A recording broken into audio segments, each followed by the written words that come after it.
అభివృద్ధి చేసే వాళ్ళ మీద బురద చల్లే ప్రయత్నంలో భాగంగా మరియు కక్షపూరితమైన రాజకీయాలు నడుస్తున్నాయి అక్కడ. దానికి నిదర్శనమే ఈరోజు కొత్తగా ఎలక్షన్లు అయిపోగానే, అంటే ఈ సొసైటీలు అనేవి ఇప్పుడు రాలేదు, దాదాపు 50 ఏళ్ల నుంచి ఈ ప్రాథమిక వ్యవసాయ సంఘాలు నడుస్తున్నాయి. తెలంగాణ రాకముందున్న కాంగ్రెస్ ప్రభుత్వంలో మరి అప్పుడు చైర్మన్లు ఉన్నారు, అప్పుడు పాలక వర్గాలు ఉన్నాయి, అప్పుడు సొసైటీలు ఉన్నాయి. నష్టాలలో నడిచిన సొసైటీలు, నష్టాలలో నడిపిన పాలక వర్గాలు వాళ్ళు బాగానే ఉన్నారు. కానీ ఈరోజు ధర్మపురి కాన్స్టిట్యున్సీలో మేము తెలంగాణ రాష్ట్రానికే ఆదర్శవంతంగా తీర్చిదిద్దే విధంగా ఈరోజు మా యొక్క సొసైటీలను మేము అభివృద్ధి చేయడం జరిగింది. మా రైతులకు కూడా మేమున్న 10 సంవత్సరాల కాలంలో ఎన్నడూ కూడా ఎక్కువ ఒక 24 గంటలు తప్ప ఒక విత్తనాలు కానీ, ఒక ఫర్టిలైజర్ కానీ, వాళ్ళకు కావలసిన లోన్లు కానీ ఎప్పుడు కూడా ఆలస్యం చేయకుండా ఒక నిబద్ధతతోటి, ఒక నిస్వార్థంగా, రైతే దేశానికి వెన్నెముక కాబట్టి రైతులకు సాయం చేయాలనే ఉద్దేశం కొద్దీ మేము రాజకీయాల్లోకి రావడం జరిగింది. కానీ మా దురదృష్టం ఏంటంటే ఈ అభివృద్ధిని ఓర్వలేక మా సంఘాల మీద, మా పాలక వర్గాల మీద బురదలే ప్రయత్నం జరిగింది. 2/9/24 నాడు గౌరవ ఎమ్మెల్యే గారు మన ప్రాథమిక సంఘాల ప్రిన్సిపల్ సెక్రటరీ రఘునందన్ రావు గారికి 6వ డేట్ నాడు లెటర్ ఇవ్వడం జరిగింది. ఆ 6వ డేట్ నాడే రఘునందన్ రావు గారు రిజిస్ట్రార్ కోఆపరేటివ్ సొసైటీ హైదరాబాద్ వారికి లెటర్ ఇవ్వడం జరిగింది. అదే రోజు, ఒకటే రోజులో చూడండి 3 లెటర్లు, ప్రిన్సిపల్ సెక్రటరీ గారు రిజిస్ట్రార్ గారికి, రిజిస్ట్రార్ గారు మా యొక్క 6 సొసైటీలు DCMSలకు ఇద్దరిద్దరు ఆడిటర్లను అపాయింట్ చేస్తూ వెంటనే లేఖలు ఇవ్వడం జరిగింది. అంటే దీన్ని బట్టి మీకు అర్థమవుతుంది వాస్తవంగా ప్రాథమిక వ్యవసాయ సంఘాలు అనేవి ఇవి రాజకీయాలకు సంబంధించినవి కాదు. దీనికి ఒక ఆడిట్ వ్యవస్థ ఉంటుంది, దీనికి ఒక డిపార్ట్మెంట్ ఉంటుంది, మాకు ఒక పాలకవర్గం ఉంటుంది. వాళ్ళందరి ఒపీనియన్ తోటే, వాళ్ళందరి ఆమోదంతో మేమేం డెవలప్ చేసినా చేస్తాం. ఈరోజు దౌర్భాగ్యం ఏంటంటే ఈ లెటర్ తీసుకోగానే కనీసం 10 సంవత్సరాలై వెరిఫై చేయాలంటే ఓచర్లు మీకు చూపిస్తున్నాను. ఇవి 3 సంవత్సరాల ఓచర్లే, 2.5 సంవత్సరాలే ఇన్నున్నాయి. ఇవేవి చూసులేదు. అంటే 10 సంవత్సరాలంటే కనీసం ఒక 10,000 ఓచర్లు అయితే, 10,000 ఓచర్లు ఒక ఇద్దరు ఆడిటర్లు చూడాలంటే ఎన్ని రోజులు అయితే మీరే ఆలోచించండి. ఒక వారంలో వాళ్ళకి ఇష్టం వచ్చిన రీతిలో ఎంక్వైరీ చేసి మేము ఏమి కూడా ఓచర్లు లేవు, పద్ధతి లేవు, రూల్స్ పాటించలేదు అంటూ ఒక వాళ్ళకు కావలసిన విధంగా దురుద్దేశమైన పూర్వకమైన ఒక రిపోర్టును తయారు చేసుకుని మా మీద జగిత్యాల DCO గారు షోకాజ్ నోటీస్ ఇవ్వడం జరిగింది. అది కూడా మనం చూస్తుంటాం. ప్రిన్సిపల్ సెక్రటరీ గారు మా మీద ఏమని ఎంక్వైరీ చేసిర్రు, తనకు he got every right to enquiry on all the societies, ఆయనకు ఆ హక్కు ఉంది. కానీ మాకు బాధాకరమైన విషయం ఏంటంటే మా ధర్మపురి నియోజకవర్గంలోని 6 సొసైటీలు 2 DCMSల మీద సుమోటో కింద ఎంక్వైరీ చేయమని ఇచ్చింది ఆర్డర్. సుమోటో కింద ఎంక్వైరీ ఎవరు చేస్తారో మీ అందరికీ తెలుసు. అయినా మేము భయపడలేదు. DCO గారు ఇచ్చిన షోకాజ్ నోటీస్కు గౌరవ హైకోర్టు ఉన్నత న్యాయస్థానానికి పోవడం జరిగింది. వారు కూడా మాకు 25/9 నాడు స్టే ఇవ్వడం జరిగింది. ఇది తప్పు, దీని మీద ఏదన్నా ఉంటే మీరు కోర్టుకు రండి చెప్పండి అని స్టే ఇవ్వడం జరిగింది. అప్పటి నుండి మా మీద కక్షగట్టి ఈ రాజకీయంగా ఈ చిన్న నాయకులతోటి నానా బూతులు మీరు చూస్తుంటారు. ఆ మధ్యలో ఆంధ్రజ్యోతి, NTV ప్రతి పేపర్లో వచ్చింది స్వాహాకార సంఘాలు. మరి ఎవరు స్వాహా చేసిరు? ఇది ఈ స్వాహాకార సంఘాలు అనేదే మీరు రాజకీయ దురుద్దేశంతో చేసిన యొక్క ఆరోపణ.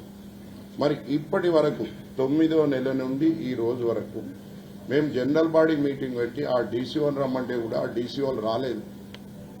మరి ఎందుకు రాలేదు? జనరల్ బాడీకి పెట్టి ఒక రోజు ముందంతా మా ఆఫీస్లో కూర్చున్నారు. రేపు పెట్టుకుందాం, రేపు మేము వస్తామన్నారు. మేము ఫోన్ చేస్తే ఫోన్లు రావట్టారు. ఆ ఫోన్లు ప్రజలలో తేల్చుకుందాం. మరి మీరు తప్పు చేసిరా, మేము తప్పు చేసిరా? అదేవిధంగా వారం తిరగకముందే 10 సంవత్సరాల ఎంక్వైరీ, ఒక వారంలో 10 సంవత్సరాల ఎంక్వైరీ అయిద్దా? మీరే చెప్పండి. ఇద్దరు మనుషులతో వాళ్ళు మేము ఇచ్చిన ఏవి చూసుడు లేదు, మమ్మల్ని పట్టించుకుని లేదు. మేము పెట్టిన ప్రతి రూపాయి ఖర్చుకు వోచర్లు ఉన్నాయి. ఇవన్నీ మీకు సాక్ష్యం. ఇవేవి చూడకుండా మాకు ఖర్చులు పద్ధతిగా లేవు, దేనికి రిసిప్ట్ లేదు, మొత్తము స్వాహా చేసిర్రు, పైసలు వాడుకున్నారనే ఒక ఇల్లీగల్ ఆరోపణ కింద మాకు షోకాజ్ నోటీస్ ఇవ్వడం జరిగింది. అయినా కానీ మళ్ళీ ఈ యొక్క డీసీఎంఎస్లు ఏవైతే కారణాలు చెప్పిర్రో ప్రతి సంవత్సరం ఆడిట్ జరుగుతుంది. ప్రతి సంఘంలో ఇదే కోఆపరేటివ్ సొసైటీ ద్వారా అధికారులు వచ్చి సూపర్వైజర్లు ప్రతి నెలకు వస్తారు, ఆడిటర్లు ప్రతి 6 నెలలకు ఒకసారి వస్తారు, సంవత్సరానికి ఒకసారి రిపోర్ట్ ఇస్తారు. మరి ఈ 10 సంవత్సరాల కాలంలో మీ డిపార్ట్మెంట్కి చెందిన అధికారులే మీరు చెప్పిన కారణాలలో ఒక్క కారణం కూడా మా మీద పాయింట్అవుట్ చేయలేదు. మరి దాని అర్థం ఏంటి? ఈరోజు మీరు ఉద్దేశపూర్వకంగా ఆ అధికారులను కూడా మీ యొక్క భయంతోటో భక్తితోటో వాళ్ళను లొంగ తీసుకొని మా మీద బురద జల్లే ప్రయత్నం. మేమేమంటున్నాము? మరి మేము తప్పు చేసామని మీరు అంటుర్రు.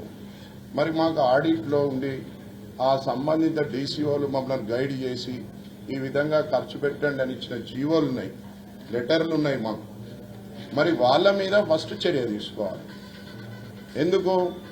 మేము తప్పు చేస్తానికి ప్రోత్సహించింది వాళ్ళే కాబట్టి, మమ్మల్ని తప్పుదో పట్టించింది వాళ్ళే కాబట్టి, వాళ్ళ రూల్స్కు వ్యతిరేకంగా పనిచేయించింది వాళ్ళే కాబట్టి, మీకేదైనా అట్లాంటిది ఉంటే మొట్టమొదలుగా ఆ ఆడిటర్లు, ఆ సంబంధిత డీసీఓలు, ఇంకా పై అధికారులు ఎవరైతే ఉన్నారో మరి 10 సంవత్సరాల నుంచి పనిచేయని అధికారులను వదిలిపెట్టి వాళ్ళు చెప్పినట్టు పనిచేసిన మమ్మల్ని నిందించడం ఇది ఎంతవరకు కరెక్ట్? ఇది పత్రికాముఖంగా మేము కోరుతున్నాం. అదేవిధంగా ఇవి ఏమి చూడకుండా పత్రికలకు ఇష్టం వచ్చిన స్టేట్మెంట్లు ఇవ్వడం, వాళ్ళ నోటికి తోసింది మాట్లాడడము, దీని వెనుక ఎవరున్నారో మీకు అందరికీ తెలుసు. ఈ వచ్చిన ప్రభుత్వం ఎన్ని కక్షలతోటి సాధిస్తుందో, ఎన్ని కక్షపూరితమైన మాటలు మాట్లాడుతుందో మీ అందరికీ తెలుసు. అదేవిధంగా ఇప్పుడే మా దగ్గర ఒక లెటర్లు ఉన్నాయి. దీనికి ఒక మీకు సింపుల్ ఎగ్జాంపుల్ చెప్తాను. ఇనాగరేషన్కు గౌరవ ఎమ్మెల్యే గారిని మేము ఒక 3-4 సార్లు ఫోన్లో మాట్లాడడం జరిగింది. రేపు వస్తున్న 3 రోజులకు 5 రోజులకు అనుకుంటా ఒక నెల రోజులు గడపడం జరిగింది. తర్వాత మా ఫోన్లు ఆవట్టడం బంద్ అయింది. అయినా కానీ మేము తప్పు చేయొద్దని డీసీఓ గారికి చెప్పి, మీరు ఏదైతే ప్రోటోకాల్ ప్రకారం ఉందో గౌరవ ఎమ్మెల్యే గారిని కానీ ఎవరిని కానీ మీరు ఇన్వైట్ చేస్తారో చెయ్యండి, ప్రోటోకాల్ ప్రకారం మీరే నిర్వహించండి అని మేము ఓరల్గా చెప్పడం జరిగింది, రిటర్న్గా కూడా ఇవ్వడం జరిగింది. ఇది జరిగిన తర్వాత ఆ యొక్క డీసీఓ గారు ఏం చేసిర్రు, ఇందులో భాగంగా మా 2 డైరెక్టర్లను కూడా గౌరవ ఎమ్మెల్యే గారి దగ్గరికి ఇన్వైట్ చేస్తాను పంపడం జరిగింది. 9వ తారీఖు నాడు ఇనాగ్రేషన్కు మాకు పర్మిషన్ ఇస్తూ డీసీఓ గారు లెటర్ ఇచ్చారు. ఆ 9వ తారీఖు నాడు ఇచ్చిన తర్వాత సంక్రాంతి పోయిన తర్వాత పెట్టుకుందామని మేము ఆలోచిస్తుంటే ఎమ్మెల్యే గారు టైం ఇవ్వరు. చలో ఎట్లయితే అట్లయితే డీసీఓ గారికి అయితే చెప్పినాం, మా పని మేము చేసుకుంటామని అనే విధంగా ఉంటే 20వ తారీఖు నాడు లోకల్ లీడర్లు వాళ్ళ ఇష్టం వచ్చిన రీతిలో మాట్లాడుతూ ప్రెస్ మీట్ మా మీద, వాళ్ళకు సబ్జెక్టు తెలియదు, సంబంధం లేదు, మేము 1,87,00,000 తిన్నామంట. దౌర్భాగ్యం ఏంటంటే 19,000 స్క్వేర్ ఫీట్లలో ఉన్న ఒక బిల్డింగ్, ఇవి చూడండి దయచేసి, ఇవి మీరు చూడొచ్చు ఎలా ఉన్నాయో. 19,000 స్క్వేర్ ఫీట్ల బిల్డింగ్ను 3.5 కోట్ల ఎస్టిమేట్ను మేము 2.5 కోట్లకే కట్టాం. దానికి సంబంధించిన ఎస్టిమేట్లు ఉన్నాయి, థర్డ్ పార్టీ ఎంక్వైరీ ఉంది. అయినా కానీ 2.5 కోట్లలో 1,87,00,000 మేము తిన్నామని ఆరోపణ మా పాలకవర్గం మీద మా మీద. అదేవిధంగా వివిధ సంఘాలకు సంబంధించి మిగతా 5 సంఘాలు DCMSల మీద కూడా ఇదే విధమైన నిరాధారణ. మరి ఎవరైనా 40 లక్షలకు 19,000 స్క్వేర్ ఫీట్ల బిల్డింగ్ కడతారా? చరిత్రలో ఎవరైనా కట్టియగలుగుతారా? దానికి సంబంధించిన ప్రతి పైసా ఓచర్లు ఉన్నాయి. ఒక్క రూపాయి కూడా మేము డబ్బును డ్రా చేయలేదు. ఎవరికైతే సంబంధించో వాళ్ళకే బ్యాంకు ద్వారా పే చేయడం జరిగింది. ఇవన్నీ చేస్తూ వీళ్ళు మీటింగ్ పెట్టగానే మళ్ళీ DCO గారు ఏదైతే ఉన్నారో వెంటనే నిన్న 21వ తారీఖు నాడు మీరు ఇనాగ్రేషన్ ఆపేయాలి అని ఆర్డర్ ఇవ్వడం జరిగింది. అంటే 9వ తారీఖు నాడు తనే పర్మిషన్ ఇస్తాడు, 19వ తారీఖు నాడు వాళ్ళు ప్రెస్ మీట్ పెట్టి ఫోర్స్ చేయగానే 21వ తారీఖు నాడు ఇనాగ్రేషన్ చేయొద్దు అంటాడు. మరి ఈ DCO గారికి రూల్స్ రెగ్యులేషన్స్ మరి ఈయన గవర్నమెంట్ నౌకరీ చేస్తుండా, ఇంకేమన్నా చేస్తుండా, ఆయనకేమన్నా తెలిసి వస్తుందా లేదా? ఇన్ని క్షోభలు అనుభవిస్తూ మేము ప్రజాసేవ చేస్తుంటే ఏమీ చేయలేక అట్రాసిటీ కేసులు మా మీద. ఒక నాయకుడు ఆరోగ్యం బాగాలేక బక్కబడితే, అన్నా బాగున్నావా, నీ ఆరోగ్యం గట్ల ఎందుకు నీ బక్కబడ్డావని అడిగితే పక్కకున్న ఒక ఎస్సీ నాయకునితో తిట్టినం, దుర్భాషలాడినామని మా మీద అట్రాసిటీ కేసు. అంటే కనీసము ఇప్పుడున్న రాజకీయాల్లో మానవ సంబంధాలను కూడా మర్చిపోయి పశువులాగా ప్రవర్తిస్తున్న తీరు ఈ రోజు మనకు కనబడుతుంది. అంటే ఒక మనిషి ఆరోగ్యం బాగాలేకపోతే కూడా మాట్లాడే పరిస్థితి లేదు, రోడ్డు మీద మనిషికి సాయం చేసే పరిస్థితి లేదు. ఇది అడిగినందుకు అట్రాసిటీ కేసు. అదేవిధంగా ఈరోజు ఇంకా దౌర్భాగ్యం ఏంటంటే మేము అడిగింది 5వ తారీఖు నాడైతే 8వ తారీఖు నాడు అట్రాసిటీ కేసు. 3 రోజులు ఆలోచించుకొని కేసు పెట్టినట్టు. ఎవరన్నా తిడితే 3 రోజులు ఆ కేసు పెడతారు అయ్యాలి? అసలు తిట్టే పరిస్థితి ఉందా? తిట్టింది కూడా సామాన్యుని కాదు, ఒక నాయకున్నాడు, డైరెక్టర్. ఆయన కులం కూడా ఏదో తెలియదు, ఎస్సీ అని తెలుసుకున్నాం. కులం పేరు పెట్టి తిట్టినామని అదొక అబాండం. ఇక అధికారులు నాయకులు ఏది చెప్తే అదే, ఎంక్వైరీలు వాళ్ళ ఇష్టమే, కేసులు వాళ్ళ ఇష్టమే. మరి ప్రజాస్వామ్యంలో ఉన్నామా మనం ఎక్కడున్నాం? కావున దయచేసి పత్రికా మిత్రులకు మీ అందరికీ కోరడం ఏంటంటే, నేను ఇంతకుముందు కూడా పత్రికలో ఒక స్టేట్మెంట్ వీడియో చేయడం జరిగింది. ఎప్పుడైనా ఎవరి మీదైనా ఏదైనా ఒక నింద పడితే మీకు అన్ని పరిధులు ఉన్నాయి. ముఖ్యంగా ఏంటంటే డెమోక్రసీలో 3 వ్యవస్థలు ఉన్నాయి. ఒకటి రాజకీయ వ్యవస్థ, ఒకటి జ్యుడిషియల్ వ్యవస్థ, ఒకటి అడ్మినిస్ట్రేషన్. ఈ ఉన్న పరిస్థితులలో ఇప్పుడు 2 ఫెయిల్ అయిపోయినాయి. అడ్మినిస్ట్రేషన్ ఫెయిల్ అయిపోయింది, రాజకీయ వ్యవస్థ ఫెయిల్ అయిపోయింది. ఒక జ్యుడిషియల్, దానికి వెన్నుదన్నగా మీరు ప్రెస్ మిత్రులు, మీ బాధ్యత ఈరోజు ఆ 2 డిపార్ట్మెంట్లకు సంబంధించిన బాధ్యత మీ మీదనే రాబోయే రోజుల్లో మీకే బాధ్యత ఉంది. కాబట్టి నిజానిజాలు తెలుసుకొని వాస్తవాలు ఏముంటే అవి రాయండి, తప్పలేదు. కానీ అనవసరంగా ఒక వ్యక్తి రాజకీయ కక్షతోటి ఒక ఆరోపణ చేయగానే ఆ వ్యక్తి మీద మనం చెడు వార్తలు రాస్తే అది వాళ్ళ ఫ్యామిలీ మీద, వాళ్ళ క్యారెక్టర్ మీద, వాళ్ళ మనుషుల మీద చాలా ప్రభావం పడుతుంది. మానసికంగా వాళ్ళు చాలా ఇబ్బంది పడతారు.